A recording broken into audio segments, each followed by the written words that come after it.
So we have to shift the market's emphasis to actually fuel our well-being and change from GDP, which is, again, this archaic measurement we made up, to things that would actually correspond to how we're doing. Things like health, how childhood success rates. And again, if you look at our numbers right now, you'd see it's like, what? Like, how many people listening to this know that America's life expectancy has declined for the last 3 years?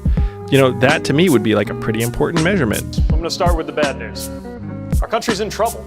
GDP is going up and life expectancy is going down. Think about what that means. And while we're at it, we're going to change how we establish how the economy is growing. We're not going to measure it by abstract numbers like GDP. We're going to measure it by how the 90% are doing. So we as Democrats need to solve those problems, solve the problems that got Donald Trump elected. Donald Trump is not the disease, he is a symptom. Donald Trump is the symptom of a disease, and the disease is divisiveness. And I'm the only one on the stage talking about curing that disease.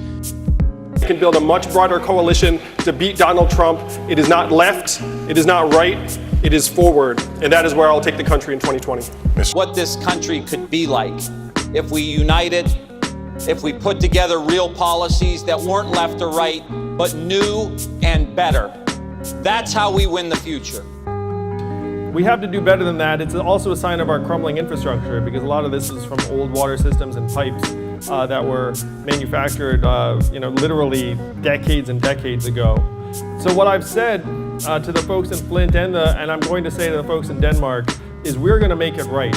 We're going to fix it. It does not matter what it costs. This to me is a moral responsibility. Ms. Williamson, what's your response on the Flint water crisis? My response on the Flint water crisis is that Flint is just the tip of the iceberg. I was recently in Denmark, South Carolina, where there is a lot of talk about it being the next Flint.